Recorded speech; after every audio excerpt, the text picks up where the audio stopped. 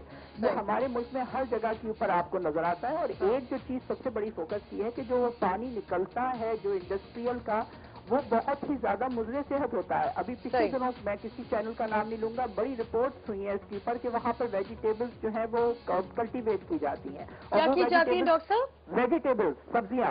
Vegetables کو کیا کیا جاتا ہے؟ جو پانی جا رہا ہے انڈسٹریل زونز کا اور جو گاربیج کا اور جو پانی اس سے بہت زبردست طریقے سے پورے ایکڑز کی زمین کے اوپر جو میں اور آپ سبزی لیتے ہیں وہ وہاں کاشت ہو رہی ہے.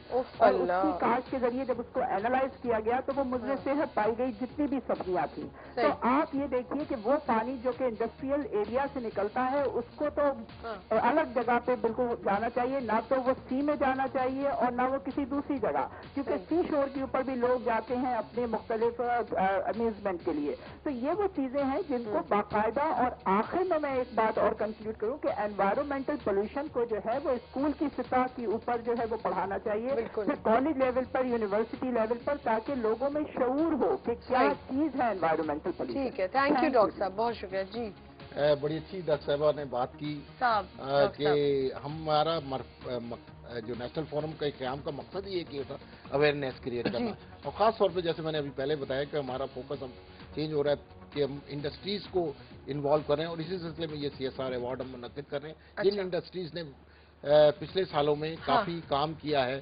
CSR کے حوالے سے عوام کی بہتری کے لیے, چاہے وہ پولوشن کے حوالے سے ہو کہ پولوشن مینیج کیا ہو, انہوں نے پولوشن کم کیا ہو, اپنے اندر انسینریٹرز لگائے ہوں کہ وہ جو ویسٹ نکل رہا ہے اس کو انہوں نے مینیج کیا ہو, ہوا کو پانی جو وہ پھینکتے ہیں ایفلوئنٹ پھینکتے ہیں اس کو کنٹرول کیا. اس حوالے سے ہمارا مقصد یہی ہے کہ انڈسٹریز کو ہم ایوارڈ دیں تاکہ عوام میں ان کی ریکگنیشن ہو, یہ ادارے بہت اچھا کام کر رہے ہیں تاکہ دوسروں کو موٹیویشن ہو, دوسروں کو پھر موٹیویشن ہوتی ہے. دوسرے ادارے جو ہیں کاروباری ادارے وہ بھی سمجھیں گے کہ بھئی ایک ریکگنیشن ہے, ایک ادارہ ایسا ہے جو national forum for health and environment ہے, وہ ان کی ایفرٹس کو ریکگنائز کر رہا ہے. ہمارا پرپز یہ ہے کہ اس میں اویئرنیس ہو.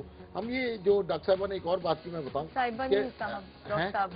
ڈاکٹر صاحب جو ہیں انہوں نے ایک بات کی جو کہ بھئی اسکولوں میں پڑھایا جائے, تو ہم نے اسکولوں کے بچوں کے ساتھ مل کے ٹری پلانٹیشن کی, اور ان کے جو ٹیچرز ہیں, اساتذہ ہیں, ان کو بتایا کہ جب آپ اردو میں کوئی چیز پڑھائیں یا انگریزی میں پڑھائیں تو جو بھی لفظ ہو اس کو, جیسے الف مد آ اور آپ الف مد آ بے ساکن, اور آپ پڑھائیں پانی پڑھائیں تو پانی کے بارے میں بولے کہ بھائی پانی کے کیا کیا فوائد ہیں, اگر صاف پانی سے کیا کیا فوائد ہیں, اور پانی اگر خراب ہو جائے تو اس کے کیا نقصان ہے. اس طرح اسکول میں ہم کر رہے ہیں کہ اسکول کے ٹیچروں کو اویئر کر رہے ہیں اس معاملے میں.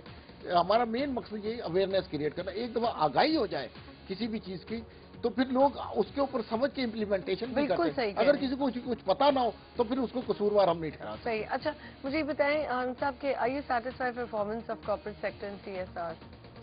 دیکھیں سیٹسفیکشن کا لیول تو کبھی بھی انسان کا نہیں آتا ہے. جیسے بھی ڈاکٹر صاحب نے کہا کہ پچھلے دنوں باقاعدہ ایک بہت بڑا یہ نیوز آئٹم بنا تھا کہ انہیلدی واٹر کے ساتھ آپ ویجیٹیبل کو کاشتکاری کر رہے ہیں. جہاں تک کارپوریٹ سوشل رسپانسبلٹی کی بات ہے, اب ہمارے یہاں انڈسٹری میں ایفلوئنٹ ہے, ویسٹ واٹر ہے, اب یہ ایک بیسک ہیومن ویلیو ہوتی ہے جس میں آپ نے اس چیزوں کو ٹیک کیئر کرنا ہے تاکہ اس کا امپیکٹ آپ پہ بھی آ سکتا ہے. آپ کے ساتھ جو لوگ 100 لوگ 200 لوگ 300 لوگ کام کرتے ہیں ان کے ساتھ بھی امپیکٹ آ سکتا ہے. تو کام کرنے کو تو بہت ہے ابھی یہاں پہ. جس طرح آپ کی انڈسٹری کا ایکسپینشن ہو رہا ہے, کوپریٹ جس طرح سے بڑھ رہی ہیں, بہت کام ہے ابھی تو. اور جس طرح ڈاکٹر صاحب نے کہا کہ ہمارے یہاں انفارچونیٹلی انڈسٹریل سٹیز بھی نہیں بن پا رہی ہیں, انڈسٹریل سیکٹر بھی نہیں بن پا رہے. ہر آدمی انٹرپرینور انویسٹر بھی کہتا ہے کہ میں اپنے گھر کے برابر میں فیکٹری لگا لوں. بالکل, یہ پوری دنیا میں کہیں بھی نہیں ہوتا. ایک انڈسٹری کا نارم ہوتا ہے, آپ چائنا چلے جائیں, آپ انڈیا چلے جائیں, آپ یورپ چلے جائیں, ویسٹ میں کہیں بھی چلے جائیں, کہ ریزیڈینشل اور انڈسٹری میں ایک فاصلہ ہوتا ہے. فاصلہ ہونا چاہیے, کم از کم 1-1.5 گھنٹے کا فاصلہ ہوتا ہے کہ انسان ٹریول کرتا ہے, اس کے ایفلوئنٹس ہوتے ہیں, بہت ساری چیز. یہی رولز رہے ہیں. آپ دیکھیں انڈسٹریز جو ہیں ہماری یہاں پہ بھی ذرا دور کی طرف ہیں. یہاں پہ آپ دیکھا جائے اگر آپ ہاکسبے وغیرہ کی طرف ہیں, اور اب یہ ہو گیا ہے کہ لوگوں نے وہی بات ہے کہ وہ آپ نے جو کہا کہ کورنگی آپ دیکھ لیں، بالکل Korangi industrial area residential area کے بالکل پاس آ چکا ہے. بالکل ٹرو. سائٹ اگر آپ دیکھ لیں تو بالکل اورنگی کے ساتھ اور نارتھ نازم آباد کے ساتھ بالکل لگ چکا ہے. تو اب آپ کو سٹی جو پلان ہوتے ہیں اسی طرح سے پلان ہوتے ہیں کہ آپ انڈسٹری کو اور اپنے سٹیز کو جو ریزیڈینشیل ایریا ہے اس کو دور کرتے ہیں.